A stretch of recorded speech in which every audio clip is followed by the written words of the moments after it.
मैत्रिणींनो, तुम्हाला या चेहऱ्यापासून अशा चेहऱ्यापर्यंत मेकअप शिकायचा असेल तर हा व्हिडिओ तुमच्यासाठी आहे, त्यामुळे व्हिडिओ शेवटपर्यंत नक्की बघा. नमस्कार, स्वाती स्टाईलमध्ये मनापासून स्वागत. व्हिडिओला लाईक करा, चॅनलला सबस्क्राईब करा आणि कमेंट्समध्ये नक्की सांगा तुम्हाला हा व्हिडिओ कसा वाटला.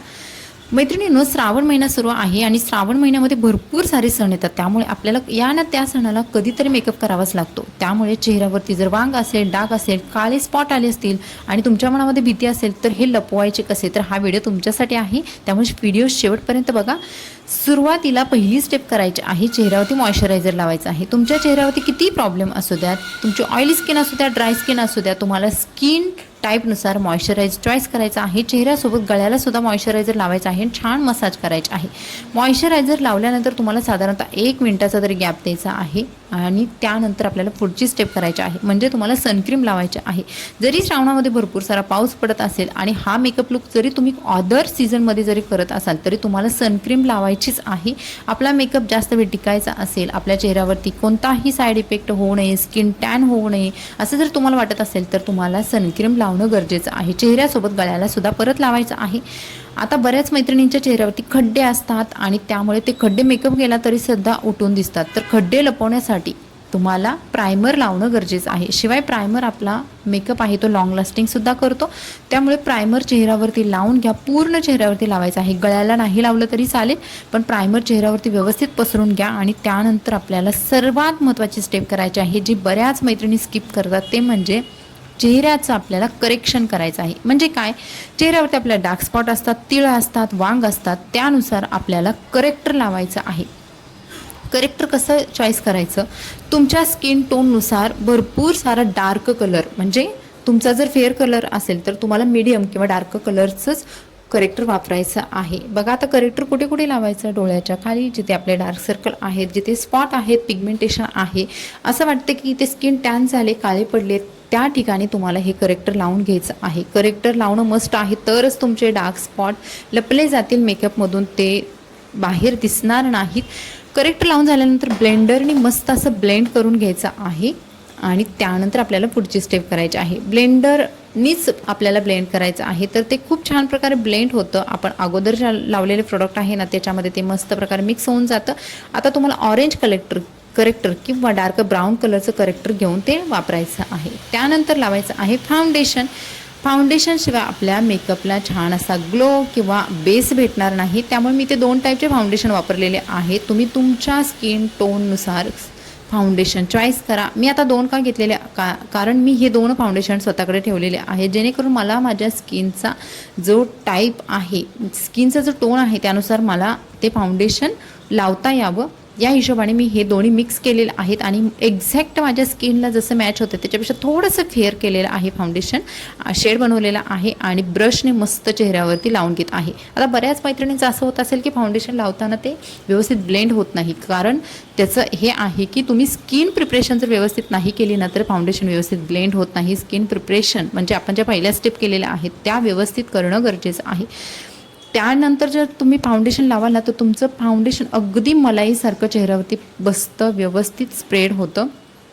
आणि फाउंडेशन एकसारखं लावायचं आहे, आपल्याला कुठेही पॅच पडू द्यायचं नाही. जेव्हा तुम्ही फाउंडेशन चेहऱ्यावरती लावायला घेता त्यावेळेस पटकन हे लावायचं आहे आणि पटकन ब्लेंड करून घ्यायचं आहे, नाहीतर चेहऱ्यावरती पॅच पडतात, त्यानंतर मेकअप केकीसुद्धा दिसतो. या छोट्या छोट्या चुका टाळणं गरजेचं आहे, तरच तुम्हाला अगदी हवा तसा मेकअप लुक बघायला भेटणार आहे. कानांना सुद्धा आपल्याला फाउंडेशन लावून घ्यायचं आहे, गळ्याला सुद्धा लावायचं आहे. मी एका व्हिडिओमध्ये गळ्याला माझं थोडंसं फाउंडेशन कमी पडलं होतं, तर बऱ्याच मैत्रिणींच्या कमेंट्स आलेले की ताई तू गळ्याला मेकअप केलेला नाही, त्यामुळे तुझं फाउंडेशन वगैरे व्यवस्थित दिसत नाही, चेहरा गोरा दिसतो आणि मान काळी दिसते. त्यामुळे आपल्याला या छोट्या छोट्या चुका टाळायच्या आहेत. त्यानंतर तुम्हाला ब्लेंडरने हे फाउंडेशन परत एकदा ब्लेंड करून घ्यायचं आहे. जरी तुम्हाला ही वेळखाऊ प्रोसेस वाटली तरी सुद्धा ही करायचीच आहे, तरच आपल्याला हवा तसा रिझल्ट भेटणार आहे. ब्लेंडरने ब्लेंड करून झाल्यानंतर आपल्याला फाउंडेशन लॉक करायचं आहे. फाउंडेशन जर असंच सोडलं तर काही वेळानंतर ग्रे पडणार आहे, काळं पडणार आहे आणि आपला मेकअपसुद्धा सेट होत नाही, जास्त वेळ टिकतसुद्धा नाही. त्यामुळे हा मेकअप लॉक करण्यासाठी तुम्हाला लूज पावडर वापरायची आहे. कॉम्पॅक्टसुद्धा वापरू शकता, पण सुरुवातीला लूज पावडर वापरायची, त्याच्यानंतर तुम्ही कॉम्पॅक्ट वापरू शकता.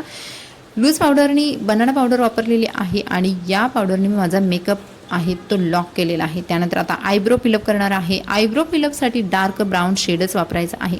तुम्हाला असा एक ब्रश घ्यायचा आहे ज्याच्या पाठीमागं स्पूली असेल, म्हणजे त्याला कंगवा आहे बघा छोटासा, त्याने आयब्रो छान प्रकारे विंचरून घ्यायचे. त्यानंतर आपल्याला एक छान शेप भेटतो आयब्रोला कसं फील करायचं आहे ते. आणि त्या शेपमध्ये आपल्याला हा डार्क ब्राऊन कलर त्या ब्रशने भरून घ्यायचा आहे. आता मी माझ्या आयब्रो थोड्याशा पाठीमागे वाढवलेल्या आहेत, कारण माझ्या आयब्रोज आहेत ना पाठीमागे थोड्याशा कमी आहेत. आणि आयब्रो भरताना लक्षात ठेवायचं आहे की सेंटरपासूनच आपल्याला भरायचे आहे. अगदी पहिल्यापासून आयब्रो भरायचे नाहीत ना, नाहीतर मग तो जास्त कलर आहे तो पुढच्याच आयब्रोला दिसतो आणि पाठीमागे विरळ विरळ आयब्रो दिसतात. त्यामुळे ही चूक टाळण्यासाठी आपल्याला सेंटरपासून बरोबर मध्यभागीपासून आयब्रो भरायला सुरुवात करायची आहे. दोन्ही आयब्रो एकसारख्या करून झाल्यानंतर आता मी लावणार आहे चेहऱ्याला मस्त प्रकारे ब्लश. पण त्याच्या अगोदर आय मेकअप करून घेते. आय मेकअपसाठी मी हे एक पॅलेट घेतलेलं आहे, जे माझं ब्लश पॅलेट आहे. आता ह्या ब्लश पॅलेटमधूनच आय मेकअपसुद्धा मी करून घेणार आहे. तुमच्याकडे असं एखादं छान पॅलेट ठेवा ज्याच्यामध्ये तुम्हाला ब्लश, आय शॅडो करता येतील, आयब्रोसुद्धा भरता येतात आय शॅडोनी सुद्धा. तर असं एक ऑल इन वन असं जर पॅलेट ठेवलं ना, तर तुम्हाला जास्त प्रोडक्टमध्ये इन्व्हेस्ट करायची सुद्धा गरज पडत नाही. तुम्हाला अगदी हलका लाईट ब्राऊन कलर घ्यायचा आहे आणि दोन्ही डोळ्यांना मस्त जे आपल्या डोळ्यांचे जे खोबणी आहे म्हणतो ना, ते तिच्यामध्ये आपल्याला हा कलर भरून घ्यायचा आहे. आणि त्याच्यानंतर तुम्हाला डार्क ब्राऊन कलर घ्यायचा आहे आणि पूर्ण चेहऱ्यावरती पसरून घ्यायचा आहे.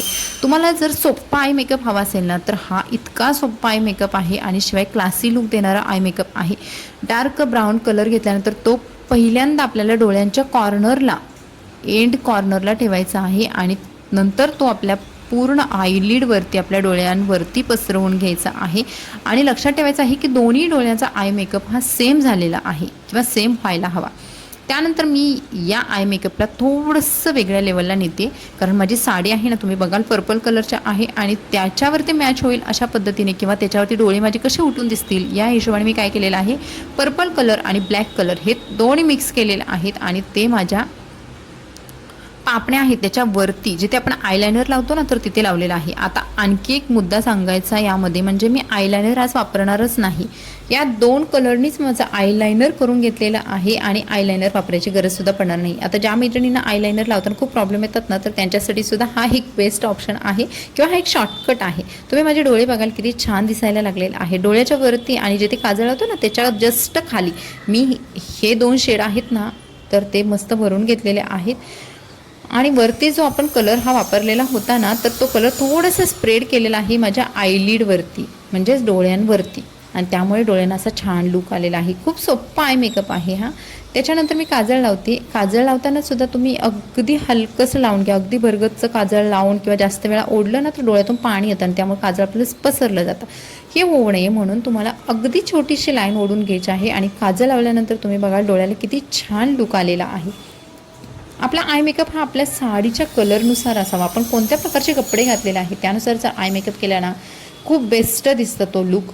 त्यानंतर मी ब्लश लावते. ब्लश लावताना लक्षात येत नाही की नेमका कुठे लावायचा, तर तुम्हाला हसायचं आहे, छोटीशी स्माईल करायची आहे आणि त्याच्यावरती तुम्हाला हा ब्लश लावून घ्यायचा आहे. जिथे आपल्या गालाची उंचवट येतात ना त्याच्यावरती ब्लश लावायचा आहे. त्यानंतर ब्लशच्या थोडंसं वरती जाऊन आपल्याला हायलायटर लावायचा आहे. जोपर्यंत आपण हायलायटर लावत नाहीत ना, तोपर्यंत आपल्या मेकअपला तो शायनी लुक येत नाही आहे. तुम्ही दोन्ही गालांवरती माझा डिफरन्स बघू शकाल. मस्त असं ब्लश लावल्यानंतर मी नाकावरती, दोन्ही गालांवरती, हनवटवरती मस्त असा हा हायलायटर लावलेला आहे. बऱ्याच मैत्रिणींना कॉलर बोन जर दाखवायचे असतील, म्हणजेच आपले मानेच्या जवळचे हाडं आहेत, तर त्यांना जर तुम्हाला हायलाईट करायचं असेल त्याच्यावरती सुद्धा तुम्ही हायलायटर लावू शकता. त्यानंतर तुम्हाला मस्कारा लावायचा आहे. मस्काराशिवाय डोळ्यांचा लुक कंप्लीट होत नाही. बघा तुम्ही किती छान वाटते. मस्कारा लावताना बऱ्याच मैत्रिणींचा हात वरती खाली चिटकू शकतो, तर काय करायचं, सरळ समोर बघायचं आणि वरच्या पापण्याला लावून घ्यायचा. त्यानंतर तुम्हाला वरती बघायचं आहे आणि मग खालच्या पापण्याला लावून घ्यायचं आहे. आता मी लावते लिपस्टिक. लिपस्टिक जर तुमच्याकडे स्टिक लिपस्टिक असेल, लिक्विड लिपस्टिक असेल, जसं तुम्हाला हवं आहे तसं तुम्ही लावू शकता. माझ्याकडे लिपस्टिक पॅलेट आहे, त्यामुळे मी काय केलेलं आहे, या साडीला थोडंसं साजेसं असं कलर चॉईस केलेला आहे आणि तो लिपवरती ब्रशने लावून घेत आहे. ब्रशने लावण्यात जी मजा आहे किंवा ब्रशने लावण्यात जो ॲक्युरेसी आहे, तर तो आम्हाला वाटतं आपल्या स्टिक लिपस्टिकने किंवा लिक्विड लिपस्टिकच्या ज्या स्टिक असतात तर त्याने लावण्यात एवढी येत नाही आहे. पण जर तुम्हाला त्याची सवय नसेल तर तुम्ही अशा पद्धतीने कोणत्याही स्टिकनी वगैरे लिपस्टिक लावू शकता. इथे आपला मेकअप लुक कंप्लीट झालेला आहे आणि हा मेकअप लुक लॉंग लास्टिंग करण्यासाठी मी मेकअप फिक्सर वापरलेला आहे. मेकअप फिक्सर लावल्यानंतर आपल्याला पूर्ण हे ड्राय करून घ्यायचं आहे. फॅनच्या खाली बसून मेकअप करण्यापेक्षा अशा पद्धतीने तुम्ही एखादा पुट्टा घ्या आणि छान प्रकारे तो जो आपला स्प्रे आहे तो सुकवून घ्या. स्प्रे खूप लांबून मारायचा आहे. त्यानंतर टिकली लावलेली आहे आणि फक्त मी कानातले थोडे हेवी घातलेले आहेत. बाकीचं तुम्ही बघाल आहे तसंच आहे. गळ्यामध्ये पहिलं होतं तसंच मंगळसूत्र आहे आणि इथे माझा हा मेकअप लुक कंप्लीट झालेला आहे. तर मैत्रिणींनो, तुम्ही सुद्धा येणाऱ्या सणाला हा मेकअप लुक क्रिएट करा आणि मला कमेंट्समध्ये नक्की सांगा हा लुक कसा झालेला आहे.